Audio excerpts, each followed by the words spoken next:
अनुभव मनुष्य को जरूर होता है, परंतु धारणाओं की वजह से उसका ध्यान वहां नहीं जाता है, कहीं और जाता है।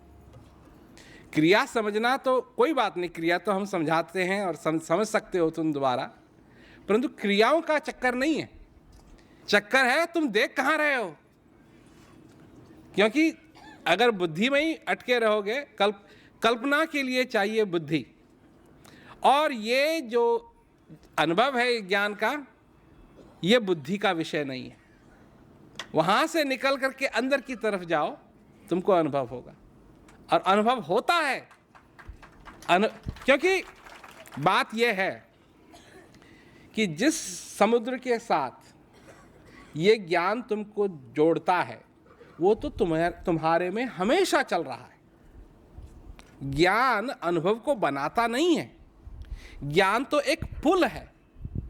तुम्हारे अंदर वो चीज हमेशा चल रही है, और वो जब ज्ञान की क्रिया हम करते हैं तो वो ध्यान भार से निकाल करके हमारा अंदर की तरफ ले जाता है। बीच में रह जाती है बुद्धि और कल्पना कि मैं भगवान को देखना चाहता हूँ, भगवान ऐसा होना चाहिए, भगवान ऐसा होना चाहिए, भगवान ऐसा होना चाहिए। अरे नाक कान मुंह, इनको तो हमारी को ज़रूरत है, वो जो सब जगह है उसको क्या ज़रूरत है। परंतु लोग क्या करते हैं, कल्पना में बैठ जाते हैं। कल्पना से निकलो, अंदर की तरफ जाओ, तुमको भी अनुभव होगा। क्योंकि अनुभव सबके अंदर है, वो चीज़ सबके अंदर है जिसका अनुभव करना है। परंतु ये ज्ञान जो है, चार जो क्रियाएं हैं, ये पुल हैं और वहाँ तक पहुँचाती हैं, कुछ बनाती नहीं है। वो है पहले से ही, पर वहाँ पहुँचना है। और पहुँचने में जो बाधाएं हैं, सबसे बड़ी बाधा है मन की। क्योंकि मन भागता है, इधर उधर जाता है, कहता है ये कर, ये कर, ये कर, ये देख, इसका अनुभव कर, ऐसा होना चाहिए, ऐसा होना चाहिए, ऐसा होना चाहिए।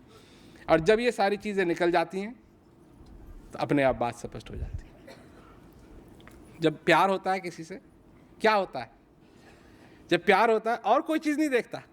मनुष्य जब प्यार हो जाता है किसी से, और कोई चीज़ नहीं देखता। अगर वो बन ठन के भी आए, अच्छा है, नहीं भी बन ठन के आए तब भी ठीक है ना। बाल भी बिखरे हों तब भी ठीक है, और बाल सवारे हों तब भी ठीक है। प्रेम हो गया है, प्रेम में और चीज़ें नहीं दिखती। और जब प्रेम खत्म हो जाता है, वो सारी चीज़ें दिखती।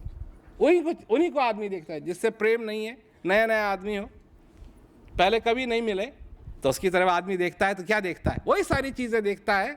बाल कैसे हैं, दांत कैसे हैं, आँख कैसी है, दाढ़ी बनाई है नहीं बनाई है, ये सारी चीज़ें देखता है। सूट पहनी है, टाई पहनी है, कैसे कपड़े पहने हैं, कितना लंबा है, कितना चौड़ा है, कैसा बोलता है, ये सारी चीज़ें देखते हैं। परंतु जब प्रेम हो जाता है, ये सारी चीज़ें बिखर जाती हैं। जब तुमको भी इस परमानंद से प्रेम होगा, तब मन को अटकने के लिए कोई हुक नहीं मिलेगा, सारी चीजें बिखर जाती हैं। परंतु जब तक प्रेम नहीं है, तब सारी चीजें आदमी देखता है। कई लोग हैं जो कहते हैं जी हमको अनुभव नहीं होता है। तो हमने कहा क्या होता है? तुम बैठते हो तो क्या होता है, क्यों करते हो? फिर कहा नहीं, शांति मिलती है, अच्छा लगता है।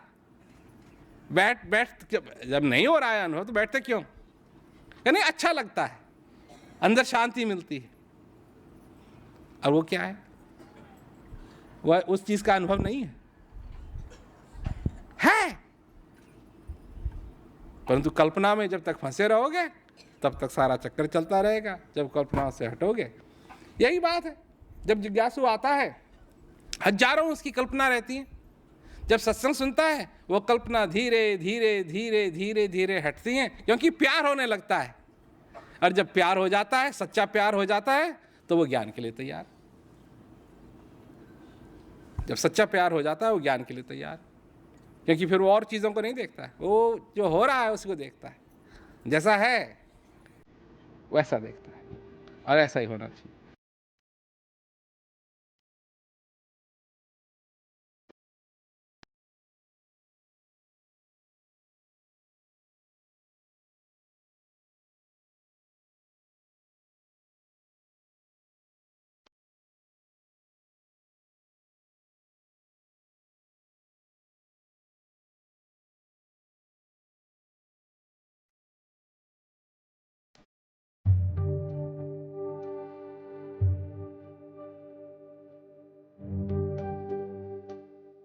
जमीन में कुछ ना कुछ उगना है।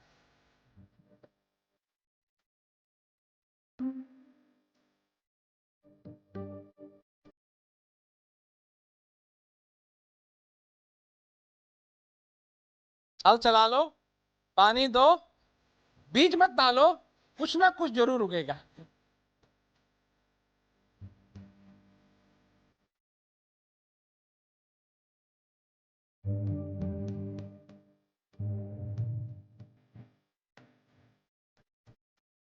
कुछ ना कुछ जरूर उगेगा।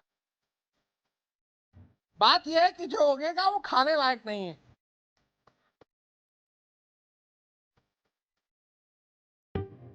बात है इस जीवन की, और इस जीवन में अगर समझ आए कि ये क्या है सब कुछ, ये जो मिला है,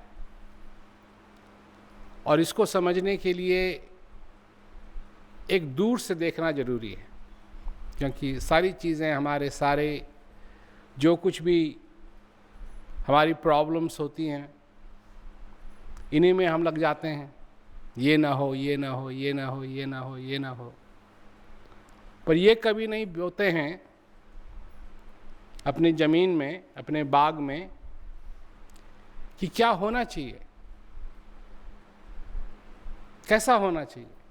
अब अगर ज़मीन बंजर रहेगी तो मैंने ये तो बहुत बार कहा है कि उसमें कुछ न कुछ तो उगेगा, और जो उगेगा वो तुमको पसंद आएगा नहीं, क्योंकि ना वो खाने की चीज़ है, ना वो देखने में सुंदर है।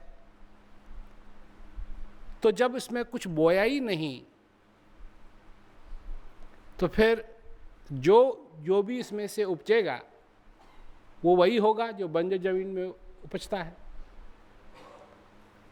और देखने में वो अच्छा नहीं है, और लोग इसी में लग जाते हैं कि इसको निकालो, इसको निकालो, इसको निकालो, इसको निकालो। निकालो तो ठीक है, पर लगाओगे क्या? लगाया क्या है इसमें? तो किसान क्या करता है? इसको मालूम है कुछ ना कुछ जरूर उगेगा। सबसे पहले वो उग जाए जो खाने लायक हो तो अच्छा रहेगा, तो बीज डालता है।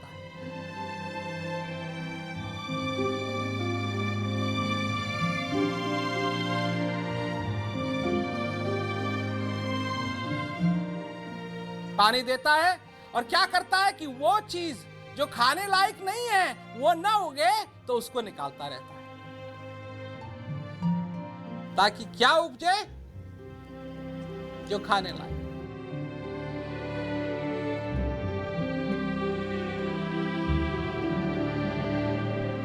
बीज है। बीज क्या है? बीज में एक संभावना है, अगर उसको बोओगे तो उसमें से एक बीज में कितने हजारों बीज हैं। एक बीज में कितने हजारों बीज हैं। एक बीज में कितना बड़ा पेड़ है। अब जब तुम पेड़ को देखते हो तो बीज के बारे में भी सोचते हो, परंतु अगर बीज ना होता तो वो पेड़ हो सकता था कभी? हर एक पेड़ के पीछे, कहना चाहिए नीचे, पर है पीछे, एक बीज है। अब बीज नहीं रहा पर पेड़ है, परंतु बिना बीज के वो पेड़ नहीं हो सकता।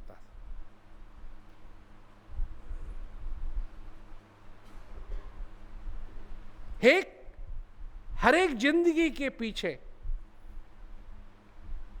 हर एक जिंदगी के पीछे आनंद, जो हृदय का आनंद है, क्योंकि सफलता, हर एक पेड़ का मतलब है सफलता। बीज को सफलता मिली।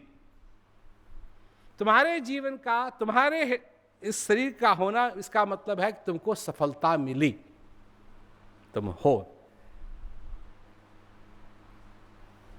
कितने ही बीज और थे जिनको सफलता नहीं मिली, उनका कोई पेड़ नहीं बना, परंतु तुम हो, इसका मतलब है सफलता है। क्या तुम इस सफलता को समझते हो? तुम भी किसान हो,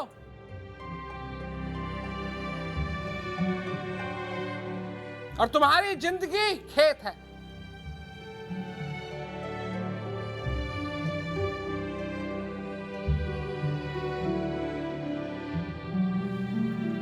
और ये श्वास रूपी हल चल रहा है, और इस खेत में कुछ ना कुछ जरूर उगेगा।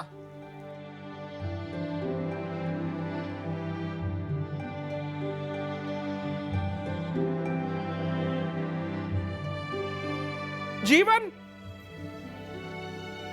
तो निकल रहा है, इसको कोई रोक नहीं सकता।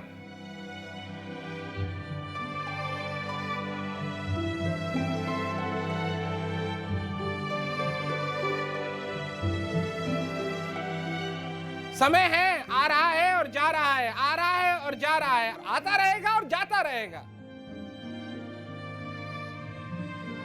इसको कोई रोक नहीं सकता, इसको कोई थाम नहीं सकता।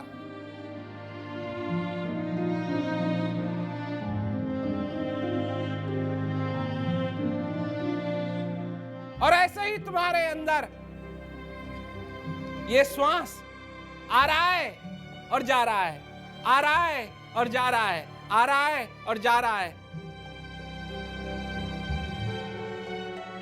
और सबसे बड़ी चीज जो मनुष्य के लिए हो रही है वो है कि उसका जीवन इस समय मौजूद है। तुम्हें मनुष्य शरीर भी मिला हुआ है, तुम जीवित भी हो। हम लोग कहते हैं ना, हमसे कहते हैं ये क्या कहते हैं, जवान लोगों के लिए है या वृद्ध लोगों के लिए है। मैं कहता हूं जब तक श्वास चल रहा है ना कोई वृद्ध है ना कोई जवान है। जब तक श्वास चल रहा है, श्वास चल रहा है। और जिस दिन श्वास नहीं चल रहा है तो वो 4 साल का भी है। अगर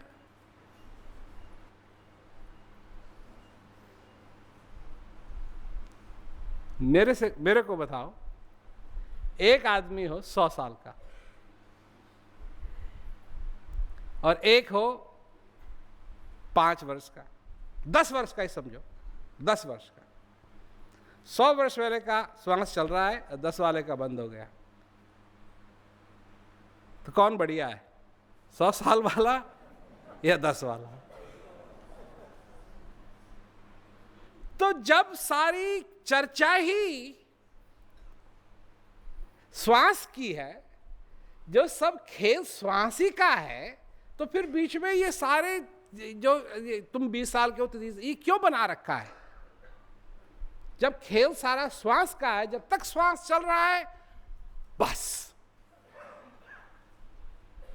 और जिस दिन श्वास बंद हो गया उस दिन बस। तो कोई बुढ़ा नहीं, कोई जवान नहीं, ये सब उटपटांग चीजें, बातें बना रखी हैं। और जो लोग उम्र में ज्यादा हैं, ये वैज्ञानिक बात है, मैं बना ही रहा हूं, वैज्ञानिक बात है। जिनकी उम्र ज़्यादा है उनका दिमाग दूसरे तरीके से काम करता है, और जिनकी उम्र कम है उनका दिमाग दूसरे तरीके से काम करता है।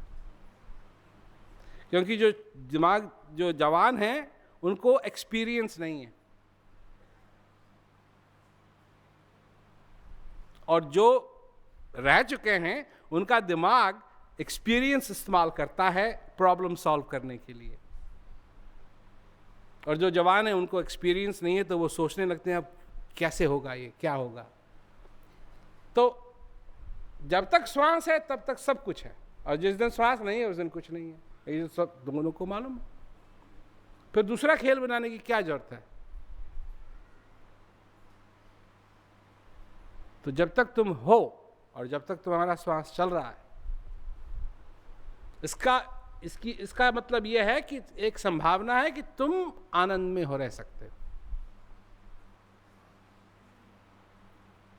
लड़ाई झगड़ा करना चाहते हो, दुखी होना चाहते हो, तो करने की कुछ जरूरत नहीं, अपने आप हो जाओगे।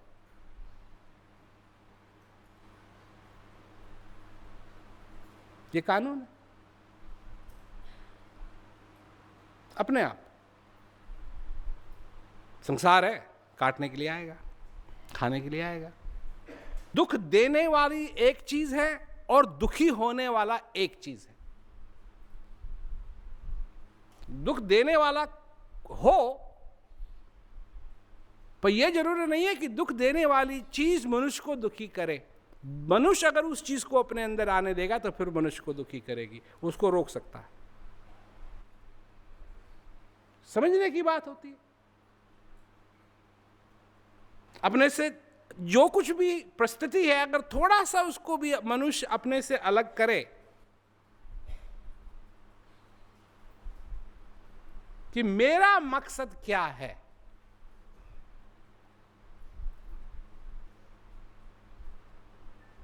मेरा मकसद है कि मैं अपने जीवन में आनंद से रहूं।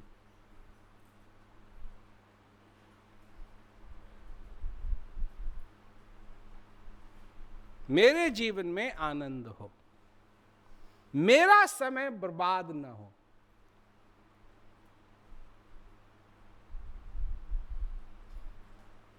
लोग कहते हैं नहीं ये तो बड़ा मुश्किल हो जाता है, कोई ये ताना मारता है, कोई वो ताना मारता है, कोई वो कहता है, वो कुछ करता है, वो कुछ करता है। करने दो।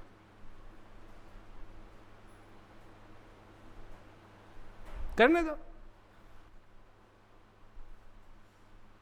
तुमने कभी मधुमक्खी को देखा है? फूल के पास जाती है, बैठती है, फिर दूसरे फूल के पास जाती है, बैठती है, फिर दूसरे फूल के पास जाती है, बैठती है, उसमें से शहद निकालती है। परंतु वो उन फूलों के पास तभी तक रहती है जब तक उनमें शहद है। अब शहद नहीं है तो फिर नहीं आएगी, वो फिर चली जाती है। दूसरी आएंगी, देखेंगी नहीं है कुछ, पर वो भी चले जाएंगी। पर जहां है वहां बैठ करके ये होगा। तो अगर तुम किसी को ये ताकत दो कि तुमने कुछ कहा और उसको वो तुम गर्म होने लगे, तो फिर उसके पास तो ताकत है, शहद है फिर वो और करेगा और करेगा और करेगा। इस संसार को देखो, जब हाथी है और कुत्ता भौंक रहा है, हाथी को क्या अपनी शक्ति के बारे में नहीं मालूम?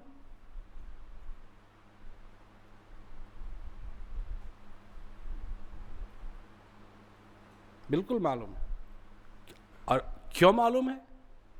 क्योंकि जब वो हाथी मनुष्य को मारने के लिए आता है तो कुचलता है उसको। उसको मालूम है, अच्छी तरीके से मालूम है उसको कि मैं इसको अगर कुछ लूं तो ये मर जाएगा। तो क्या हाथी कुत्ते को नहीं कुचल सकता? जब आदमी को कुचल के मार सकता है तो कुत्ता क्या चीज है?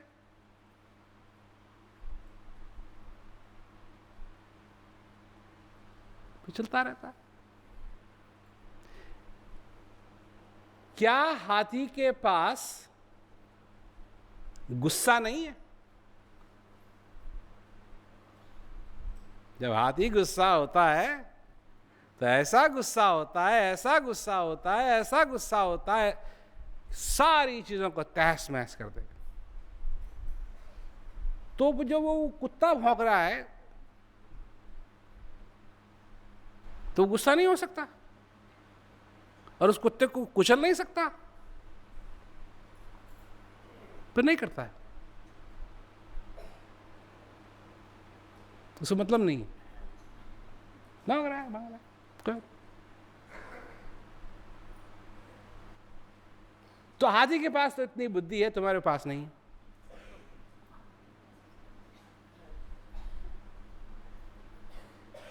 हाथी के पास तो है।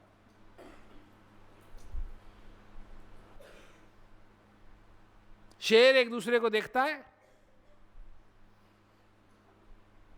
खूंखार तरीके से अपना गुस्सा प्रकट करता है और यही कोशिश करता है कि लड़ाई ना हो।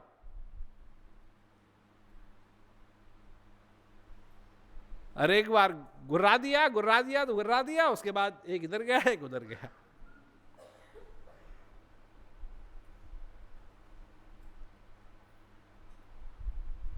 मनुष्य के पास इतनी भी बुद्धि नहीं।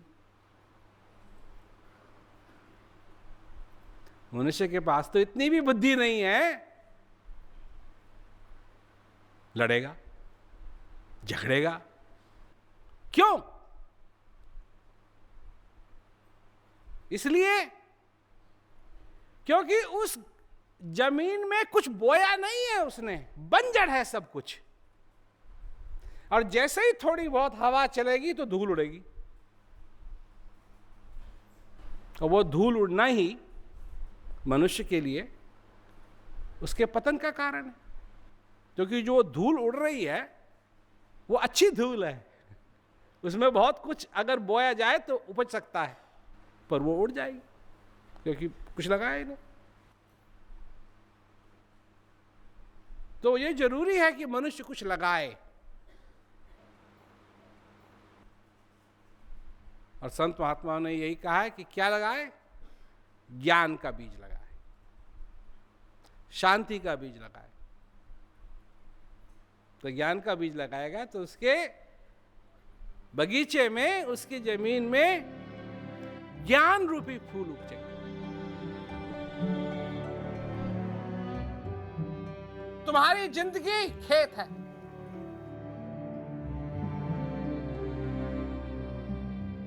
और ये श्वास रूपी हल चल रहा है।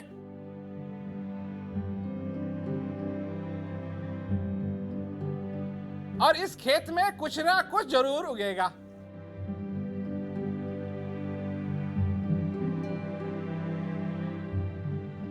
प्रश्न ये है, क्या?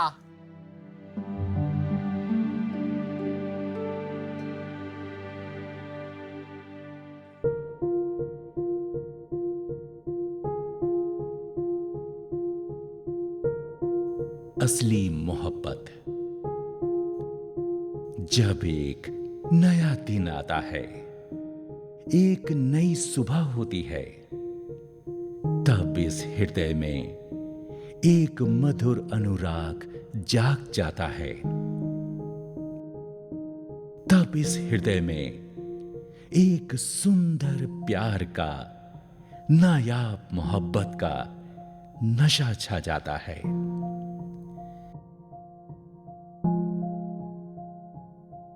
जब मैं अपनी आंखें खोलकर अपने हृदय में सच्ची मोहब्बत का, अपने सच्चे प्यार का अनुभव करता हूं, तो मेरा हृदय शांत हो जाता है। मेरे लिए यही असली मोहब्बत है, जो आपके और मेरे बीच में है। आप मुझसे कुछ नहीं मांगते, सिर्फ देते हैं। यही है दिली मोहब्बत।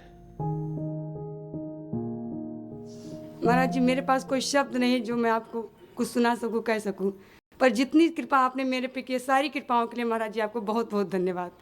महाराज जी, आपसे एक प्रार्थना है कि मैं परमानंद का आनंद लेना चाहती हूँ, और दुनिया की कोई दौलत मुझे नहीं चाहिए, बस आपका साथ चाहिए। गुरु महाराज जी, ये कृपा मुझ पे सदा अपना बनाए रखिएगा। प्रणाम महाराज जी आपको। ये तो परमानंद तो तुम्हारे अंदर है, परमानंद का आनंद भी तुम्हारे अंदर है। पर मनुष्य क्या करता है, मैंने देखा है, हर एक आदमी एक ढांचा बनाता है, और ढांचा बना करके फिर उसमें वो कोशिश करता है कि वो जिस चीज़ को फिट करना चाहता है उसको फिट करे। जब आदमी जिज्ञासु बनता है, सुनता है, समझता है, वो ढांचे सारे टूट जाते हैं, सारे के सारे ढांचे टूट जाते हैं, और फिर जो चीज़ है वो सामने आती है, वो स्पष्ट होती है। अब जैसे किसी को कहो कि तुम मंदिर का डिज़ाइन बनाओ, तो जो उसने देखा है आज तक, उसी के हिसाब से वो डिज़ाइन बनाएगा। कितना ऊंचा देखा है, कितना बड़ा चौड़ा देखा है, उसी के हिसाब से डिज़ाइन बनाएगा। परंतु उसमें मूर्ति कितनी बड़ी रखनी है अगर उसको नहीं मालूम, तो उसका डिज़ाइन काम नहीं करेगा। और जो परमानंद है, जो असली परमानंद है, उसके मंदिर बनाने के लिए कोई चले, अपनी धारणाओं से उसका ढांचा बनाए, उस परमानंद का तो कोई अंत ही नहीं है। और जिसका कोई अंत ही नहीं है, जो अनंत है, उसको किस घर में रखोगे, किस मंदिर में रखोगे? मंदिर का तो अंत होना ही ना, कहीं ना कहीं। ईंट से तो बनेगा, सीमेंट से ही बनेगा, प्लास्टर से ही बनेगा, परंतु उस अनंत को, जिसका अंत ही नहीं है, कैसे रख पाओगे? लोग इसी में रह जाते हैं। और सब ने ढांचा बना रखा है, भगवान क्या है, आनंद क्या है, परमानंद क्या है, गुरु महाराज जी क्या हैं, ज्ञान क्या होना चाहिए, सब ने पहले ही अपनी धारणाओं से ढांचा बना रखा है। जहां जाओ, जहां जाओ। और बुद्धिजीवी लोग हैं, हम सभी बुद्धिजीवी लोग हैं, ऐसी बात नहीं है। एक अनपढ़ भी बुद्धिजीवी है, सोचता है ना, बस। और क्या चाहिए? बुद्धि को सोचने का काम है। और जब मन उसको, बुद्धि को घसीट रहा है अपनी तरफ, तो बुद्धि तो वही सोचेगी जो मन सोचने के लिए कहेगा। तो बुद्धि सोचती है, क्या सोचती है? कि भगवान कैसा है। भगवान को भी 2 आंखें दे दी, भगवान को भी मुंह दे दिए, भगवान को भी कान दे दिए। तो अगर कोई सोचे, हृदय से सोचे, कोई विचारे, तो भगवान को आंखों की क्या जरूरत है? जो सब जगह देख सकता है, जो सब जगह व्यापक है, जो पहचान सकता है, जो जानता है, उसको लोग जनाने की कोशिश करते हैं। लोग मंदिर जाते हैं और कहते हैं, भगवान से प्रार्थना करते हैं, और फिर क्या कहते हैं? तुम तो अंतर्यामी हो। जब अंतर्यामी ही है तो घर बैठ करके भी तो काम हो सकता था। या अंतर्यामी का भी एक दायरा है, उसी दायरे में रह करके ही वो अंतर्यामी है, उसके बाहर अंतर्यामी नहीं है। ऐसी बात नहीं है। अपने ढांचों को जो बना रखे हैं, इनको तोड़ो, परमानंद अंदर है। और जब लोग आते हैं हमारे पास ज्ञान लेने के लिए, तो तरह तरह की धारणाएं लेकर के आते हैं। जब जिज्ञासु बनते हैं तो वो धारणाएं टूटती हैं। जब टूटती हैं तब उनको सचमुच में उस चीज़ का अनुभव होता है जो उनके अंदर है। परंतु मनुष्य धारणाएं लेके चलता है कि ऐसा होना चाहिए, ऐसा होना चाहिए, ऐसा होना चाहिए। देखो कितने ही माँ बाप हैं, और सबकी धारणाएं कि बेटा कैसा होना चाहिए। ये ऐसा करेगा तो ठीक है, ये ऐसा करेगा, मेरी बात सुनेगा, ये करेगा, वो करेगा, तो ये अच्छा बच्चा है। और नहीं है, नहीं करेगा तो खराब, ठीक नहीं है, अच्छा नहीं। तो ये तो सबकी अपनी अपनी शक्ति है जो भगवान ने सबको दी है समझने की। और अगर वो समझ नहीं लगाई और उस चीज़ को नहीं जान पाए, तो फिर तो सारी बातें अधूरी रह जाती हैं। तो इसलिए अच्छी बात है, तुम्हारे अंदर परमानंद है। और जहाँ तक मेरी सहायता की बात है, तो मैं तो सबकी सहायता करता ही हूँ कि लोग अपना रास्ता साफ रखें, ताकि इस जीवन के अंदर चलने में दिक्कत ना हो। यही तो हम ही तो दिक्कत पैदा करते हैं, हम ही तो दिक्कत पैदा करते हैं। भगवान थोड़ी पैदा करता है दिक्कत, भगवान का और कोई काम नहीं है। दिक्कत ही पैदा करना भगवान का काम है। तो ये कहीं जा रहा है तो दिक्कत पैदा करेंगे, दिक्कत पैदा करेंगे, दिक्कत पैदा करेंगे।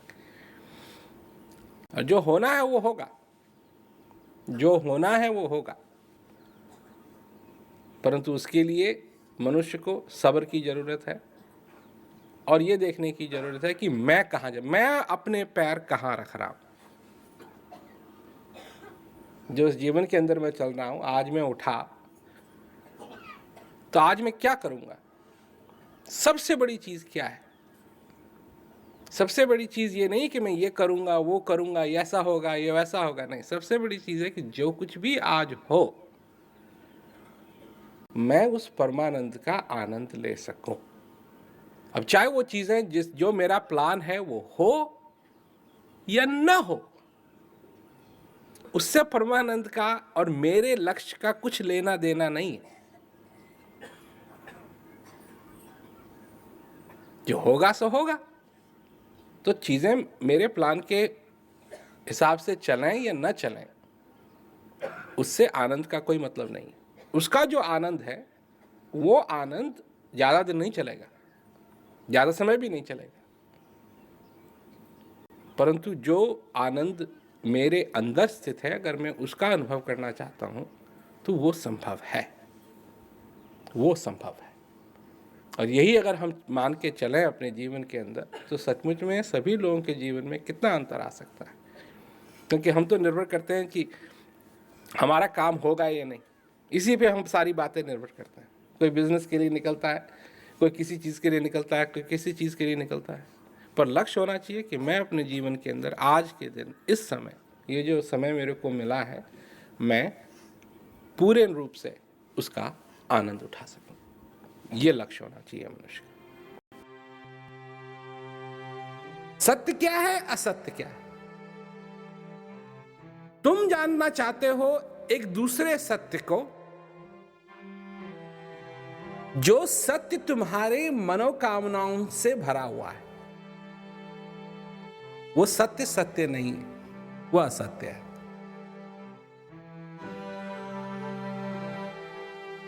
वो असत्य है। ये हो जाए मेरे जीवन में, ये हो जाए मेरे जीवन में, ये हो जाए मेरे जीवन में, ये हो जाए मेरे जीवन में, ये हो जाए। जो भगवान ये सब कुछ करवा दे, वो तुम्हारा भगवान है। जो न करवाए, वो तुम्हारा भगवान नहीं है।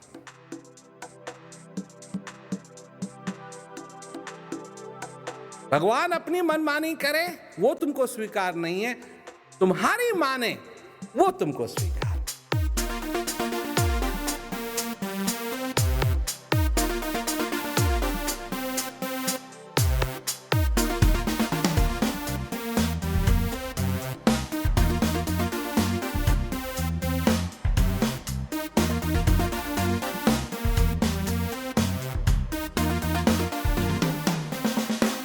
ये आपस के मेल वाली बात नहीं है, ये सत्य की बात मैं कह रहा हूं कि जिस चीज की तुमको तलाश है, चाहे वो तुम्हारे मन की मनोकामना में हो या ना हो, पर तुम्हारे हृदय की मनोकामना में है, क्योंकि वो है शांति, वो है असली सुख। तुम्हारा मन चाहे न चाहे उसको, मन तो भगवान के पीछे इसलिए पड़ता है ताकि कुछ मिल जाए। स्वार्थ के वशीभूत होके भक्ति होती है।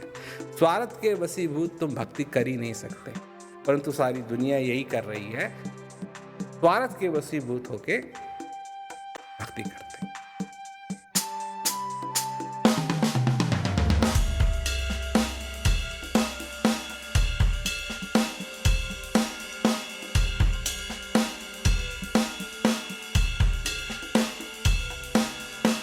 श्वास का आना जाना सबसे बड़ा सत्य है, क्योंकि इसके आने जाने से ही तुम भगवान को समझ सकते हो, भगवान का अनुभव कर सकते हो, उस आनंद का अनुभव कर सकते हो। जब तक ये आ रहा है, जा रहा है, तुम्हारे लिए ये संभावना है, और जिस दिन ये आना जाना इसका बंद हो जाएगा, तुम्हारे लिए सारी संभावनाएं खत्म हो जाएंगी। सत्य को जानो। सत्य तुम्हारे से दूर नहीं है, पर कल्पित सत्य को नहीं, सत्य जो सत्य है। कल्पित भगवान को मत मानो, असली भगवान की पूजा करो। कल्पित भगवान की नहीं, तुम्हारी जिंदगी बदल जाएगी।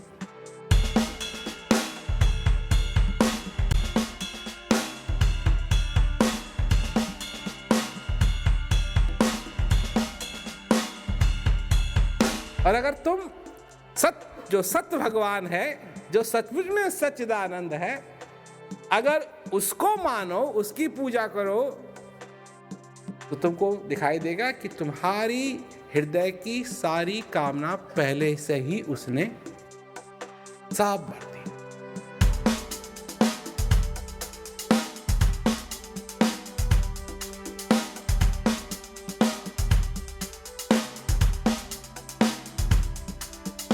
असली भक्ति करो।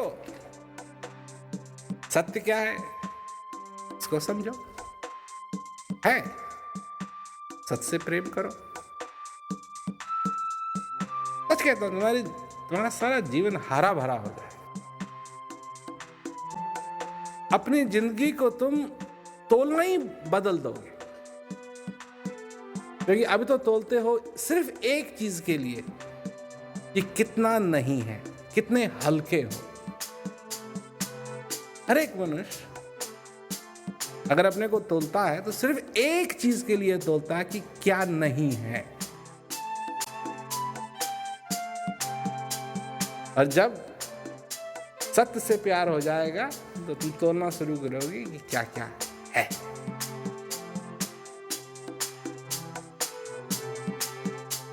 कुछ भी ना हो, एक श्वास से खुश हो जाओ। तुमने समझ लिया कि क्या है।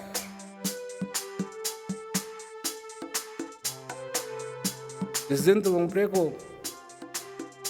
तोलने का तरीका बदल दोगे, उस दिन तुम इतने अमीर बन जाओगे, इतने अमीर बन जाओगे, इतने अमीर बन जाओगे कि पूछो मत। इतने अमीर बन जाओगे, सच्ची अमीर, हृदय से अमीर, दिल से अमीर।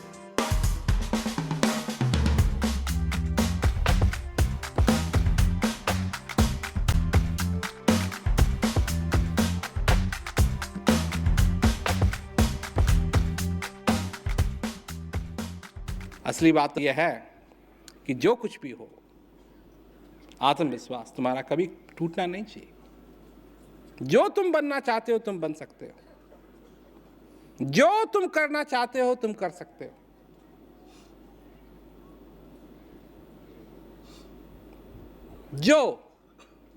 जो करना चाहते हो तुम कर सकते हो। भगवान ने ही तुमको ये ताकत दी है, भगवान ने ही तुमको ये ताकत दी है।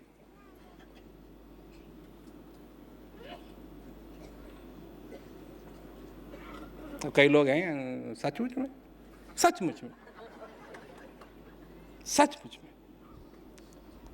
कोई कहे कि तुम्हारा आत्मविश्वास नहीं टूटना चाहिए और तुम जो चाह कर सकते हो, इसमें विश्वास नहीं करता आदमी। नहीं जी, हम कैसे होगा, क्या होगा।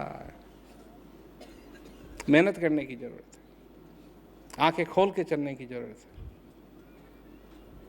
है। रंग भी राजा बन सकता है, सचेत होकर के काम करे आदमी, रंग भी राजा बन सकता है। और सचेत होकर के काम न करे, राजा भी रंग बन सकता है। एक मिनट में मेहनत करने की बात है, अपने पे आत्मविश्वास रखने की बात है। जो कुछ भी है, जो कुछ भी तुम्हारा अगला अध्याय है,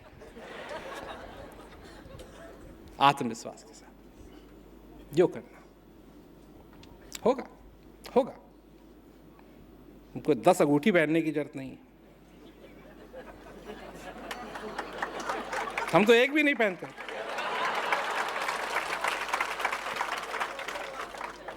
हम तो एक भी नहीं पहनते।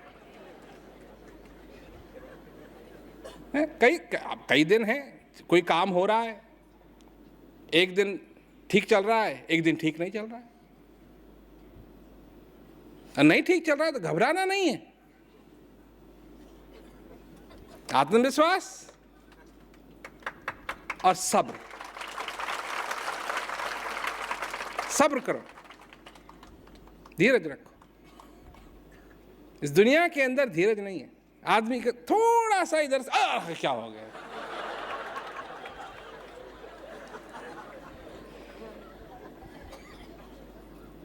तो बहुत कुछ हो गया, बहुत कुछ हो गया।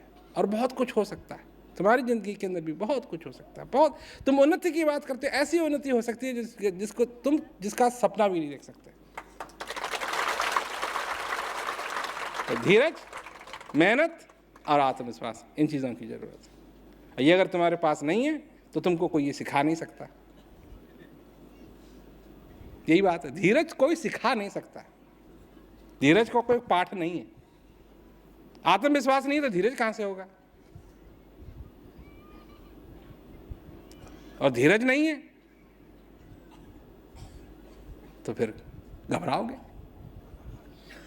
हमें आपका दर्शन हुआ, मैं आनंद हूँ और बार बार आपका दर्शन मिले और हमारे सिर पर आपका कृपा हाथ रहे।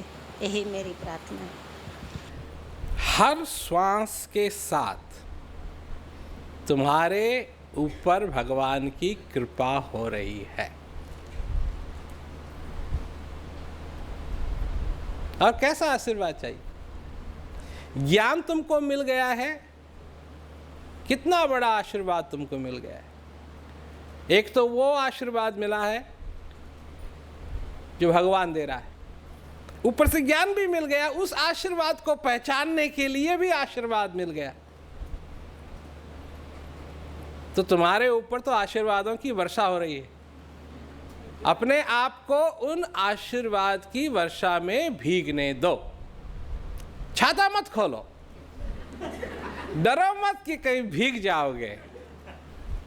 आने दो, ऐसी बारिश को आने दो और इस सारे अंगों को उसके रंग में रंग जाने दो।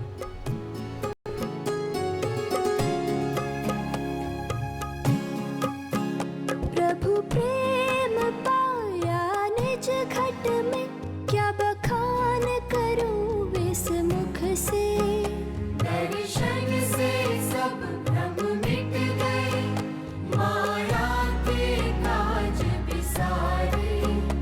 अनुभव की बात अनोखी जो